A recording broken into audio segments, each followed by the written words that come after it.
का वोट ज्यादा रहेगा तो आएगा, ना का वोट ज्यादा रहेगा तो नहीं आएगा। सुन लिए, ये है म्यूजिक डायरेक्टर पवन सिंह के चहेते म्यूजिक डायरेक्टर प्रियांशु सिंह। ये जो बात बोल रहे हैं, ये जो वीडियो है, ये वीडियो पूरा कंप्लीट मैं लास्ट में दिखाने वाला हूं। लेकिन इस वीडियो के बारे में ये जो बात बोली गई है, प्रियांशु सिंह जो बोले हैं, इसके बारे में बात करने वाला हूं। कितना परसेंट सच्चाई है इसके बारे में बात करने वाला हूं। और पवन सिंह और सौम्या पोखरेल के बारे में जो विवाद उत्पन्न हुआ है, और बहुत सारे यूट्यूबर्स ये बोल रहे हैं कि वो अब उस हीरोइन को रिप्लेस कर दिया गया है और किसी हीरोइन के साथ गाना भी शूट कर लिया गया है। तो मैं बता दूं ये बात कि ये एकदम से 100% गलत है। जी हाँ, मेरा नाम है टोनी आर्यन और आप देख रहे हैं एक्स्ट्रा एडवेंचर हब। वीडियो को आगे बढ़ने से पहले प्लीज चैनल को सब्सक्राइब करके बेल आइकन जरूर दबा दीजिएगा। आज इस वीडियो के माध्यम से एकदम से क्लियर खुलासा करने वाले हैं कि क्या सच्चाई है पवन सिंह और सौम्या पोखरेल का जो गाना का जो विवाद है, और जो ये प्रियांशु सिंह जो स्टेटमेंट दिए हैं, ना का वोट ज्यादा रहेगा तो आएगा, ना का वोट ज्यादा रहेगा तो नहीं आएगा। इसमें कितना सच्चाई है वो इस वीडियो के माध्यम से आप लोगों को क्लियर चला जाएगा। अफवाह में आप लोग मत रहिए। जो क्रिएटर्स, यूट्यूबर्स जो आप लोगों के दिमाग में घुसेड़ दे रहे हैं एकदम से गलत गलत मैसेज, इस चैनल पे आपको सच्चाई दिखाई जाएगी, फैक्ट दिखाई जाएगी, इसके सिवा कुछ नहीं। भले इस चैनल पे डिले होकर के वीडियो आती है, लेकिन जब तक उस मैटर को जांच पड़ताल नहीं कर लिया जाए तब तक वीडियो अपलोड नहीं किया जाता है। सौम्या पोखरेल और पवन सिंह का जो विवाद है, वो विवाद सिर्फ और सिर्फ इसके वजह से है। कौन है पवन जी? हम नहीं जानते।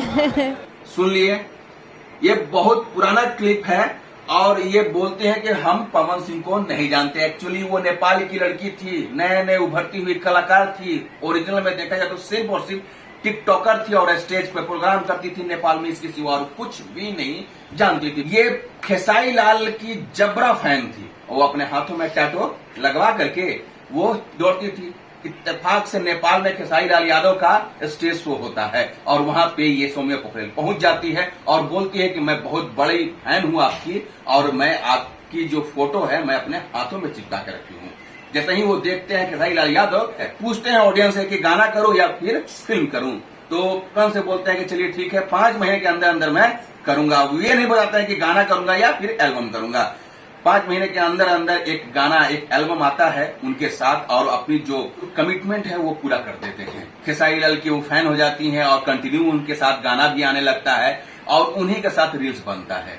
ठीक है, और जितने भी पवन सिंह के प्रशंसक हैं वो पूरी तरीके से उस लड़की पे गुस्सा करते हैं, ट्रोल करते हैं। पवन सिंह एक गाने में लॉन्चिंग होता है, उस जगह पे सौम्या पोखरेल पहुंच जाती है। जैसे ही पहुंचती है वहां पे मीटअप होता है पवन सिंह और सौम्या पोखरेल के साथ। उसके बाद उसी इवेंट में वो बोलते हैं पवन सिंह कि मैं तुम्हारे साथ एक गाना करूंगा, और वो सौम्या पोखरेल बहुत ही ज्यादा खुश होती है। सारे सदस्य खुश होते हैं कि चलो सौम्या पोखरेल के साथ काम हो रहा है, एल्बम किया जाएगा, और वो एल्बम कर भी लेते हैं, शूट भी कर लेते हैं। सिर्फ और सिर्फ डिले होता है तो सिर्फ अपलोडिंग का, जो कि अपलोड होने वाला था।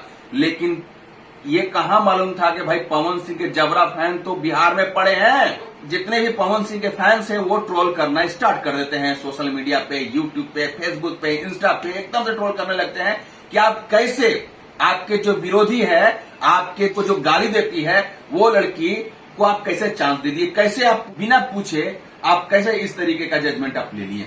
बस पवन सिंह और जिस कंपनी से वो गाना आने वाला था, वो दोनों आनंद फानन में एक डिसीजन लेते हैं कि ऐसा है, यदि हमारा फैन अगर नाराज हो जाएगा तो फिर हमारे चैनल पे व्यूज कैसे आएगा, फिर वीडियो को देखेगा कौन, फिर तो हमारा सिर्फ और सिर्फ विरोध होगा। और चैनल वाला भी ये सोचता है कि अगर ये वीडियो अपलोड कर दूंगा तो जितने भी पवन सिंह के प्रशंसक है आज के डेट में दुखी हैं, वो लोग रिपोर्ट्स मार करके एकदम से चैनल को डाउन कर देंगे। ठीक है, तो इस वजह से तुरंत से वो गाने को रोक दिया गया। लेकिन सच्चाई में आप लोगों को बताना चाहता हूं कि जो लोग भी इस बात को बढ़ावा दे रहे हैं कि सौम्या पोखरेल और पवन सिंह का जो गाना शूट किया गया था, सौम्या पोखरेल को रिप्लेस करके किसी और के साथ एल्बम करा दिया गया है, तो एकदम से 100% गलत है, ये अफवाह है। अब हम बात करने वाले हैं प्रियांशु सिंह के बारे में, जो ये स्टेटमेंट दिए हैं, क्योंकि ये निजी इंटरव्यू में ये बात करी गई है। आखिर में ये गाना कैसे आएगा, क्योंकि भाई मजेदार में ये गाना है।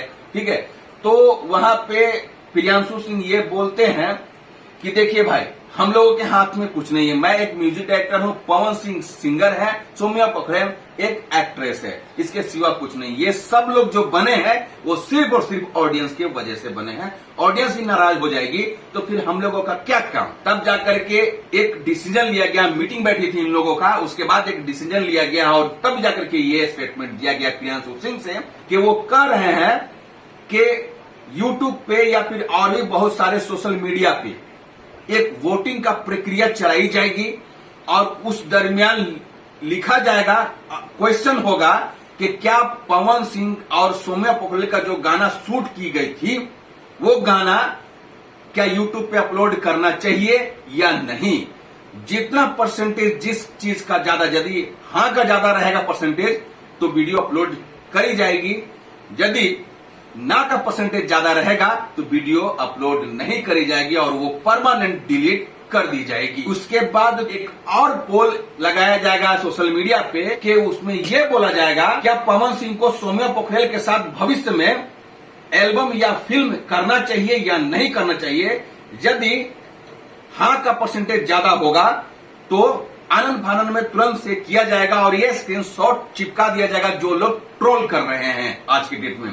यदि ना का परसेंटेज ज्यादा रहेगा तो एकदम से बाइकआउट पूरी तरीके से पवन सिंह और पवन सिंह के पूरी टीम की तरफ से। मतलब साफ जाहिर है यदि ना का परसेंटेज ज्यादा हो जाएगा तो पवन सिंह के आसपास भी सौम्या पोखरेल नहीं दिखाई देने वाली हैं, एकदम से क्लियर। क्योंकि पवन सिंह आज के डेट में पवन सिंह पावर स्टार बने हैं तो सिर्फ और सिर्फ पवन सिंह के ऑडियंस, सिर्फ उनके प्रशंसक उनको बनाए हैं।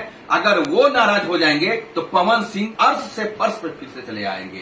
तो पवन सिंह अपने ऑडियंस को खासा ध्यान रख रहे हैं और इस तरीके का जो जजमेंट है, इस तरीके का जो फैसला है वाकई में काबिलिए तारीफ है। और ये कब आएगा, ये कब क्वेश्चन होगी, कब ये पोल डाला जाएगा वो रिवील किया जाएगा एक इवेंट के माध्यम से, ताकि सारे लोग जान सके कि हाँ इस चैनल पे या इस पेज पे ये पोल डाली गई है, आप लोग जाकर के वोटिंग करें। जैसे ही इस मैटर पे कुछ भी न्यू अपडेट आएगा तुरंत से मैं इस पे वीडियो बनाऊंगा। और अगर आप लोगों को नहीं जानकारी होगी कि वोटिंग क्या है, वोटिंग परसेंटेज क्या है और किस चैनल पे वोटिंग करना है, अगर आप लोगों को नहीं मालूम होगा तो मैं बताऊंगा अपने चैनल के माध्यम से। तो प्लीज आप लोग, आपसे रिक्वेस्ट है कि आप लोग हमारे चैनल को सब्सक्राइब कर दीजिएगा और नोटिफिकेशन के लिए बेल आइकन जरूर दबा दीजिएगा। मिलते हैं नेक्स्ट वीडियो में, तब तक लेते हैं मुझे इजाजत। जय हिंद।